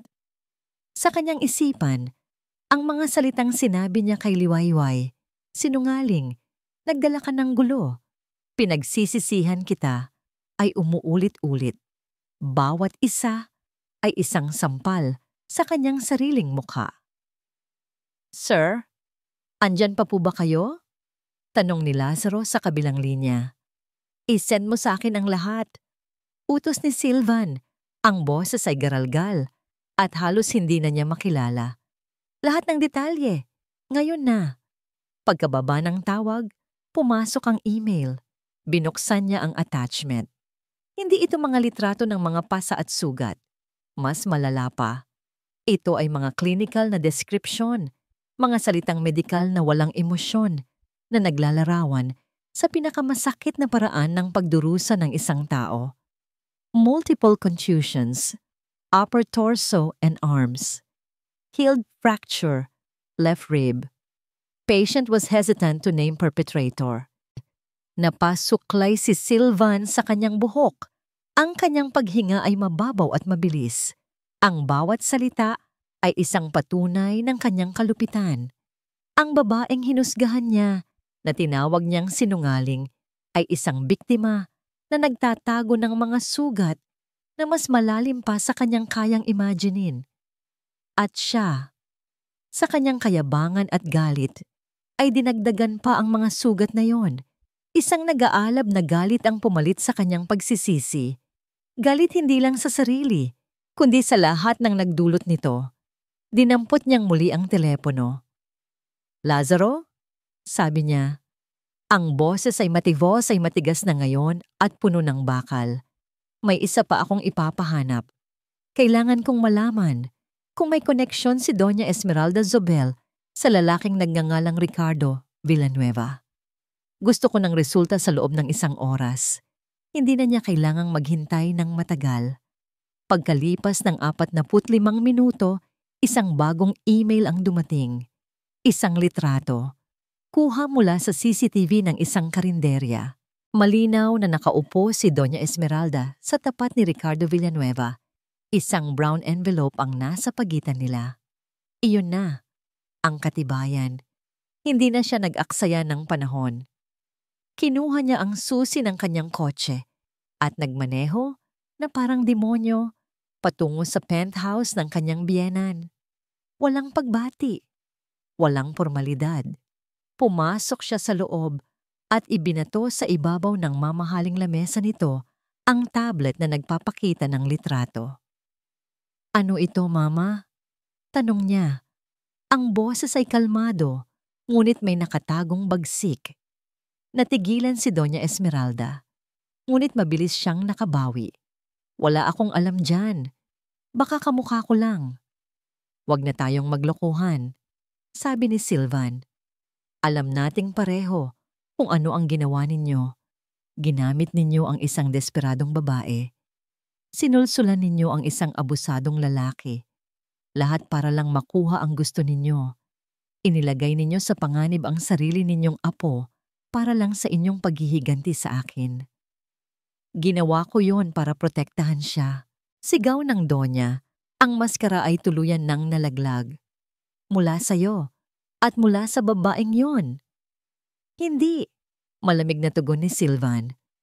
Ginawa ninyo yon para sa sarili ninyo at sisiguraduhin kong hindi kayo magtatagumpay. Tumalikod na siya at umalis. Iniwan ang Donya na natigilan at sa unang pagkakataon, may bahid ng takot sa mga mata. Ngayon, ang mas mahirap na bahagi. Ang hanapin si Liwayway. Bumalik siya sa Villa Amihan at iniwan si Sinag sa mayordoma. Pagkatapos ay sumakay siyang muli sa kotse at nagsimulang maghanap. Ang ulan ay muling bumuhos na parang isang paalala ng gabing pinalayas niya ito. Una niyang pinuntahan ang waiting shed kung saan niya ito unang nakita. Wala. Nagtanong-tanong siya sa mga terminal ng bus. Wala. Tinawagan niya ang lahat ng numerong nasa file nito. Walang sumasagot. Lumipas ang mga oras. Ang pag-asa ni Silvan ay unti-unting nauubos, napapalitan ng lumalaking desperasyon. Paano kung may nangyari na sa kanya? Paano kung binalikan siya ni Ricardo? Ang bigat ng posibleng mangyari ay dumadagan sa kanyang dibdib. Tumawag siyang muli kay Lazaro. Kailangan ko siyang mahanap. Ngayon din, magtanong ka sa lahat ng women's shelter sa Metro Manila at sa mga kalapit na probinsya. Mag-check-in sa ilalim ng pangalang Liwayway Aguas o Villanueva. Ang paghihintay ay isang uri ng impyerno. Bawat minuto ay tila isang oras. Hanggang sa wakas, tumunog ang telepono. Sir, may isang lead. Isang maliit na shelter sa Quezon City na pinapatakbo ng mga madre. May isang babaeng nag-check-in kagabi. Tumutugma sa description. Ayaw ibigay ang buong pangalan. Liway lang daw. Sa isang iglap, bumalik ang lakas ni Sylvan. Nagmaneho siya patungo sa address. Ang puso niya ay kumakarera. Ang lugar ay simple, malinis, at payapa. Kabaligtaran ng magulong mundo sa labas. Isang madre ang sumalubong sa kanya. Pagkatapos ng ilang pakiusap, itinuro nito ang isang hardin sa likod at doon nakita niya siya.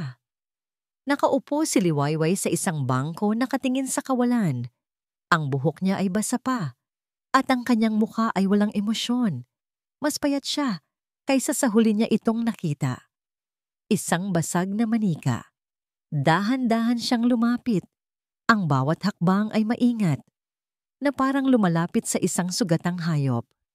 Nang marinig siya nito, lumingon ito. Walang gulat sa mga mata nito. Walang galit. Tanging isang pagod na kaluluwa. Liwayway, sabi ni Sylvan. Ang kanyang boses ay basag. Hindi ito sumagot. Hindi na niya napigilan ang sarili. Lumuhod siya sa damuhan. Sa harap nito, walang pakialam sa putik na dumudungis sa kanyang mamahaling pantalon. Tumingala siya at ang lahat ng pader na itinayo niya sa paligid ng kanyang puso ay tuluyan ng gumuho. Ang makapangyarihang si Sylvan Montesillo ay lumuha. Patawarin mo ako, sabi niya. Ang mga salita ay puno ng sakit at pagsisisi. Patawarin mo ako, Liwayway. Nagkamali ako. Naging malupit ako. Nabulag ako ng galit, ng takot, at hindi ko nakita ang katotohanan. Hindi ko nakita ang paghihirap mo. Tinitigan lamang siya ni Liwayway. Ang mga mata ay walang buhay. Alam ko na ang lahat. Pagpapatuloy niya, ang mga luha ay malayang dumadaloy. Alam ko na ang tungkol sa kanya. Alam ko na ang ginawa niya sa'yo. At ang tanging nagawa ko lang ay dagdagan pa ang sakit na, yan pakiusap, patawarin mo ako. Hinawakan niya ang mga kamay nito. Malamig ang mga ito. Bumalik ka na sa amin, Liwayway. Pakiusap niya. Kailangan ka ni Sinag. Kailangan kita. Ang huling dalawang salita ay halos pabulong, isang pag-amin na mas mahirap pa kaysa sa paghingi ng tawad. Sa wakas, isang kislap ang bumalik sa mga mata ni Liwayway. Isang kislap ng lumang apoy. Tumingin ito sa mga mata ni Sylvan, mga matang puno ng luha at desperasyon. Hindi na ako babalik para muling saktan at ipagtabuyan, sabi nito. Ang boses ay mahina, ngunit sa unang pagkakataon, may diin. Tinitigan niya ang lalaking nakaluhod sa kanyang harapan. Kung babalik ako, kailangan kong malaman. Huminga ito ng malalim. Tila tinitipon ang lahat ng natitirang lakas. Ipaglalaban mo ba kami? Ang tanong ni Liwayway ay bumaon sa kaluluwa ni Sylvan. Ipaglalaban mo ba kami? Hindi ito isang tanong ng pagdududa, kundi isang hamon. Isang pagsubok kung ang pagsisisi ng lalaking nasa harap niya ay totoo o isa lamang panandali ang bugso ng damdamin. Tumayo si Sylvan mula sa pagkakaluhod. Pinunasan niya ang kanyang mga luha at ang desperasyon sa kanyang mga mata ay napalitan ng isang bagay na mas matigas, mas matatag. Isang determinasyon na kasing tigas ng bakal. Oo, sagot niya. Ang boses ay walang bahid ng pag-aalinlangan. Hanggang sa huling hininga ko, Liwayway, ipaglalaban ko kayo. Ang mga salitang iyon At ang bigat sa likod ng mga ito ay ang tanging kailangan ni Liwayway. Sa unang pagkakataon, sa loob ng maraming araw, isang tunay na emosyon ang gumuhit sa kanyang mukha. Hindi takot, hindi sakit, kundi isang maliit na kislap ng pag-asa. Ang pagbabalik nila sa Villa Amihan ay hindi na isang paglalakbay ng amo at empleyado. Ito ay isang paglalakbay ng dalawang taong pinagbuklod ng isang karaniwang layunin. Sa biyahe, ipinakita ni Sylvan kay Liwayway ang lahat. Ang medical records, ang litrato ni Doña Esmeralda at Ricardo, ang banta ng custody case. Hindi ka na mag-isang lalaban dito, Liwayway, sabi ni Sylvan habang nagmamaneho. Ako ang bahala kay Ricardo at sabay nating haharapin si Doña Esmeralda. Ang unang hakbang ay ang pagharap sa multo ng nakaraan. Sa tulong ng mga ebidensyang nakalap ni Lazaro at ng mga abogado ni Sylvan, mabilis na naisampa ang kaso laban kay Ricardo Villanueva. Hindi na ito simpleng gulo, kundi isang seryosong kaso ng pananakot at paglabag sa restraining order na matagal nang hindi na ipatupad ni Liwayway. Isang umaga, habang naghahanda sina Liwayway at Sylvan para sa kanilang susunod na hakbang, dumating ang isang tawag mula sa pulisya. Si Ricardo Villanueva ay naaresto na. Nakahinga ng maluwag si Liwayway, isang bigat ang nabunot mula sa kanyang dibdib na matagal na niyang pinapasan. Ngunit alam niyang hindi pa tapos ang laban. Ang mas malaking halimaw ay nag-aabang pa. Kinabukasan, isang formal na sulat ang dumating mula sa abogado ni Doña Esmeralda, humihiling ng isang family conference bago ituloy ang kaso sa korte. Isa itong patibong, alam nila. Isang huling pagtatangka ng Donya na gamitin ang kanyang kapangyarihan para takutin sila. Ngunit sa pagkakataong ito, hindi na natatakot si Liwayway. Pumasok sila sa grand conference room ng law firm ni Doña Esmeralda, isang lugar na idinisenyo para magmukhang maliit at kaawa-awa ang sinumang kakalaban. Nakaupo sa kabilang dulo ng mahabang mesa si Doña Esmeralda, flanked by 2 lawyers, ang mukha ay isang perpektong maskara ng malamig na kumpiyansa. Mabutit dumating kayo, simula ng Donya na parang siya ang may kontrol. Sana ay napag-isipan ninyong mabuti ang alok ko.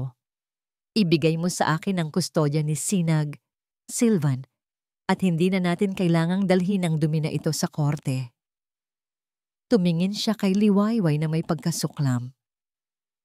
At ikaw naman, dalaga, maaari ka nang bumalik sa kung saang probinsya ka man nanggaling. Hindi sumagot si Sylvan. Tumingin lang siya kay Liwayway at bahagyang tumango. Ito na ang sandali. Huminga ng malalim si Liwayway.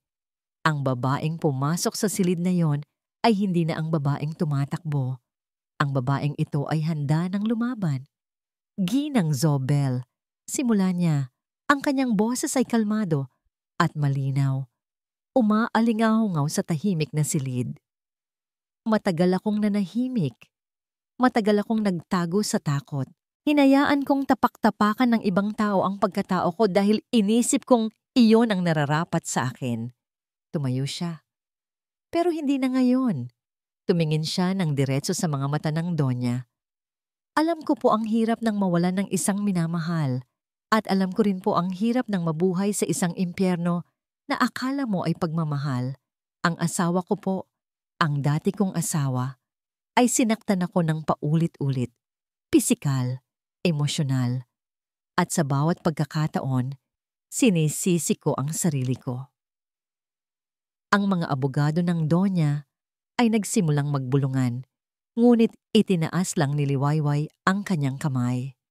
Pero ang pinakamasakit na ginawa ninyo, Ginang Zobel, pagpapatuloy niya, ang boses ay nagdimani, ay nagsimulang manginig sa pigil na emosyon, ay ang paggamit sa sakit na yon laban sa akin. Kinuha ninyo ang demonyo ng nakaraan ko at pinakawalan ninyo siya para sirain. Hindi lang ako, kundi ang kapayapaan ng isang batang walang kasalanan. Ang sarili ninyong apo. Wala kang pruweba. Sigaw ng isa sa mga abogado. Ngumiti si Sullivan nang walang saya.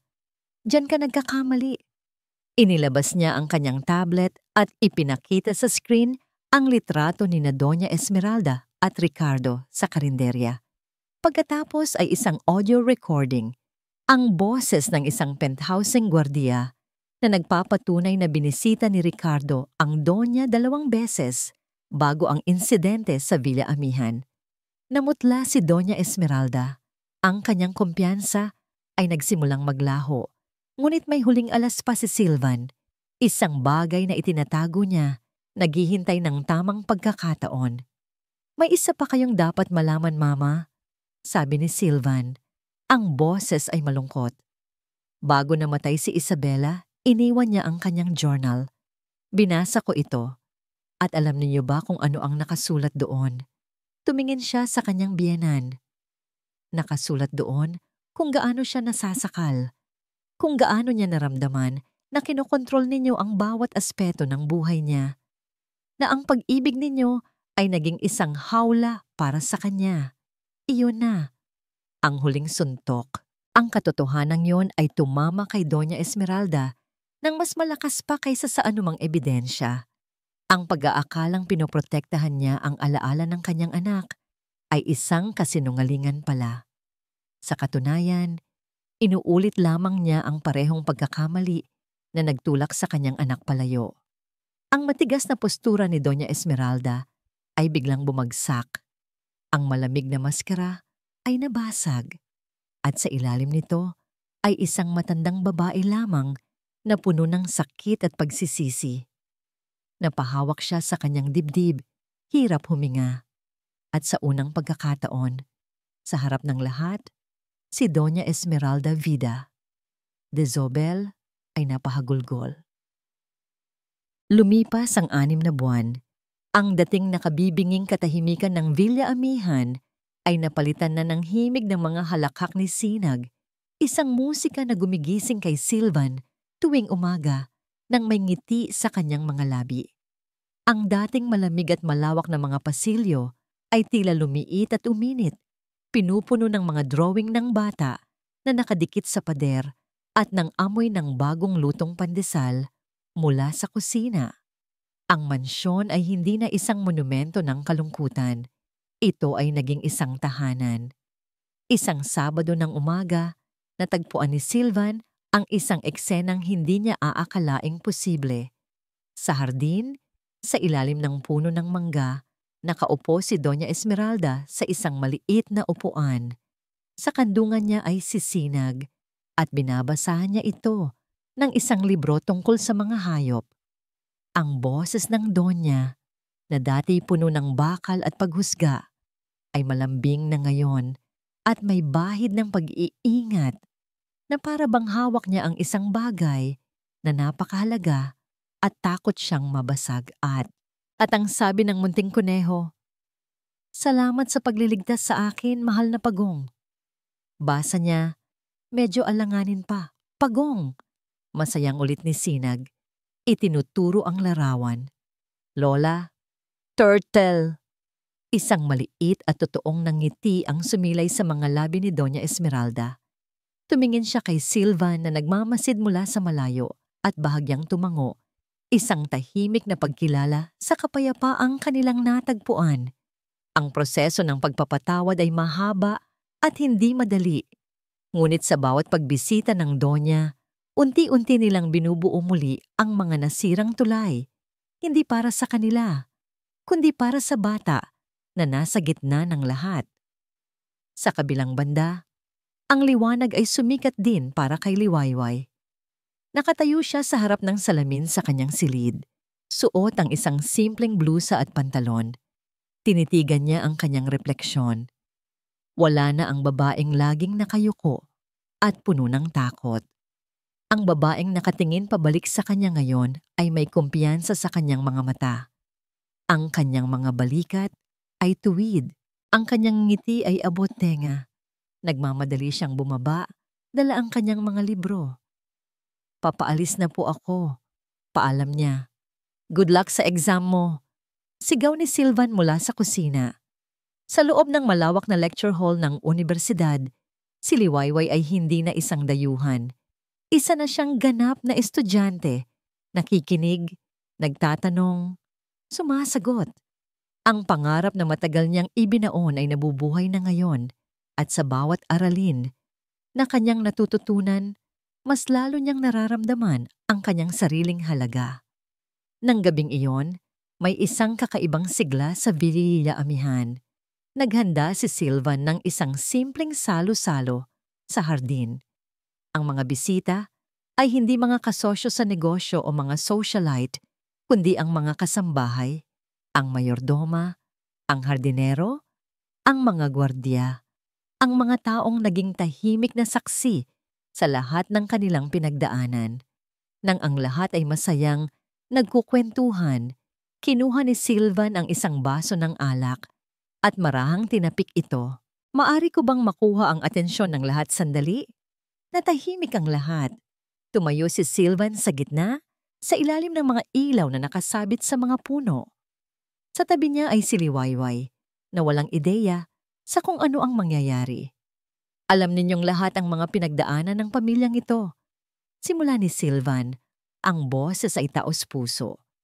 Marami tayong nakitang dilim. Marami akong nagawang pagkakamali. Ang kanyang mga mata ay bumaling kay Liwayway. At ang pinakamalaki kong pagkakamali ay ang pananakit sa isang taong ang tanging ginawa lang ay magdala ng liwanag sa aming buhay. Humarap siya ng buo sa dalaga. Liwayway, sabi niya, sapat na para marinig ng lahat. Sa harap ninyong lahat na nakasaksi sa aking kalupitan, gusto kong humingi muli ng tawad. Patawarin mo ako sa hindi ko pagkakita sa iyong halaga, sa hindi ko pag-unawa sa iyong sakit, at salamat. Huminga siya ng malalim. Salamat sa pagbabalik. Salamat sa paghilom sa puso ng aking anak. Salamat sa paghilom ng puso ko. Ang mga mata ni Liwayway ay napuno ng luha, ngunit sa pagkakataong ito, mga luha ng kaligayahan. May mga nagsasabi na ang pangalawang pagkakataon ay bihira. Pagpapatuloy ni Sylvan. Pero ikaw, binigyan mo kami ng pangalawang pagkakataon sa buhay. At ngayon, gusto kong magtanong kung papayagan mo akong maging bahagi ng iyong pangalawang pagkakataon. Hindi siya naglabas ng singsing. Sa halip, kinuha niya ang mga kamay ni Liwayway. Hindi ako mag-aalok ng kasal. Dahil hindi pa ito ang tamang panahon, sabi niya. Ang boses ay puno ng respeto. Ang gusto kong ialok ay isang pangako. Isang pangako na susuportahan ko ang iyong mga pangarap, tulad ng pagsuporta mo sa amin. Isang pangako na bubuo tayo ng isang pamilya na nakabatay sa paggalang, tiwala, at pag-unawa. Isang pangako na araw-araw pipiliin kitang mahalin. Walang nagsalita. Ang tanging maririnig ay ang mahinang musika at ang tibok ng dalawang pusong nag-uusap. Tumango si Liwayway, hindi makapagsalita, habang ang mga luha ay malayang dumadaloy sa kanyang pisngi. Isang malakas na palakpakan ang sumabog mula sa mga kasambahay. Sa gitna ng lahat ng iyon, isang maliit na boses ang narinig. Si Sinag, na kanina pa tahimik na nanonood, habang hawak ang kamay ng kanyang lola Esmeralda, ay tumakbo palapit sa kanila. Niyakap niya ang mga binti ni Sylvan at Liwayway. Tumingala siya sa kanila. Ang kanyang mga mata ay nagniningning na parang mga bituin. At sa harap ng lahat, sinabi niya ang mga salitang nagpatunay na ang kanilang pamilya ay buo na. Mama Liway, Papa Sylvan. Makalipas ang isang taon, ang hardin ng Villa Amihan ay naging saksi sa isa pang bagong simula. Sa ilalim ng maaliwalas na langit, ang tatlong miyembro ng pamilyang Montesillo, si Sylvan, si Liwayway, at ang ngayon ay masayahin at madaldal ng si Sinag, ay magkakasamang naghuhukay sa lupa. Dito natin ilalagay, Papa, sabi ni Sinag. Itinuturo ang isang maliit na butas sa lupa. Maingat na inilagay ni Sylvan ang isang maliit na puno ng nara sa butas. Okay, Sinag. Ngayon, Lagyan natin ng lupa. Tinulungan ni Liwayway si Sinag na kumuha ng lupa gamit ang isang maliit na pala. Ang kanilang mga halakhak ay sumasabay sa ihip ng hangin. Ang pagtatanim ng puno ay isang simbolo, isang pangako sa kinabukasan, isang tanda ng mga bagong ugat na kanilang pinapatibay. Ang Villa Amihan ay hindi na lamang mansyon ng mga hangin. Ito na ay kanilang Villa Amihan, isang lugar kung saan ang bawat haligi ay nakatayo sa pundasyon ng pag-ibig at pangalawang pagkakataon. Nang araw na yon, may isa pang selebrasyon sa isang malaking auditorium na puno ng mga nagsisigawang mag-aaral at mga magulang na puno ng pagmamalaki. Umakyat si Liwayway sa entablado. Nakasuot ng itim na toga at may ngiting abot-langit. Tinanggap niya ang kanyang diploma. Cum laude. Sa audience, si Sylvan at Sinag ang pinakamalakas pumalakpak. "Go, Mama Liway!" Sigaw ni Sinag. Iwinawagayway ang isang maliit na bandila na may nakasulat na pangalan niya. Si Sylvan naman ay nakatitig lamang sa kanya. Ang kanyang mga mata ay puno ng paghanga at pagmamahal para sa babaeng hindi lamang nagpabago sa kanyang buhay, kundi nagturo rin sa kanya kung paano mangarap muli. Bago matapos ang araw, may isang huling lugar silang pinuntahan. Isang payapang sementeryo kung saan ang mga puno ay nagbibigay lilim sa mga alaalang natutulog. Magkahawak kamay silang naglakad patungo sa isang puntod na gawa sa puting marmol. Nakaukit dito ang pangalan, Isabela Montesillo. Naupo si Sylvan sa damuhan sa tabi ng puntod. Si Liwayway ay nanatili sa kanyang tabi, habang si Sinag ay nag-aalay ng isang bulaklak na pinitas niya mula sa kanilang hardin. "Hi, Bella," mahinang sabi ni Sylvan, hinahaplos ang malamig na bato. Matagal-tagal na rin, marami nang nagbago. Tumingin siya kay Liwayway at pagkatapos ay pabalik sa puntod. "Noong una, akala ko ang pagmamahal sa iba ay isang pagtataksil sa'yo. Sa alaala natin, akala ko ang pagiging masaya ulit ay nangangahulugang kinakalimutan na kita." Huminga siya ng malalim. Pero tinuruan ako ni Liwayway na mali ako. Ang pagmamahal pala ay hindi parang isang baso na kapag napuno ay wala nang mailalagay. Para pala itong puso na habang mas marami kang ibinibigay, mas lalo itong lumalaki. Hinawakan niya ng mahigpit ang kamay ni Liwayway. "Ang pagmamahal ko sa kanya ay hindi pamalit sa pagmamahal ko sa iyo. Isa itong pagpapatuloy, isang pagpaparangal sa buhay na ibinigay mo sa amin. Dahil sa kanya, natutunan kong mabuhay muli. Hindi lang para sa sarili ko, kundi para kay Sinag. At alam kong yun din ang gusto mo para sa amin." Isang payapang katahimikan ang bumalot sa kanila. Isang hangin ang umihip na tila isang banayad na pag-apruba, isang pagpapala mula sa nakaraan. Habang papalubog ang araw, ang kalangitan ay nagkulay kahel at lila. Tumayo silang tatlo, nakatanaw sa abot-tanaw. Si Sinag ay nasa gitna, ang isang kamay ay hawak ni Sylvan at ang isa naman ay hawak ni Liwayway. Niyakap ni Sylvan ang kanyang mag-ina. "Mahal na mahal ko kayo," bulong niya. "Mahal ka rin namin, Papa," sagot ni Sinag. Ngumiti si Liwayway at isinandal ang kanyang ulo sa balikat ni Sylvan. Ang babaeng minsang tumatakbo mula sa madilim na nakaraan ay nakatayo na ngayon sa ilalim ng isang magandang bukang Liwayway. Ang lalaking minsang binihag ng sakit at kalungkutan ay malaya na ngayon. Ang puso ay buo at nag-uumapaw. At ang batang minsang nawalan ng tinig ay umaawit na ngayon ng awit ng isang masayang pamilya. Ang kwento nila ay hindi perpekto. Ito ay puno ng mga sugat, mga pagkakamali, at mga luha. Ngunit sa huli, ito ay isang kwento ng paghihilom. Isang patunay na kahit sa pinakamadilim na gabi, laging may pag-asang dala ang unang salita, ang unang namangiti, at ang unang liwayway. At dito po nagtatapos ang ating kwento. Ang unang salita. Isang paglalakbay na nagturo sa atin ng isang mahalagang aral.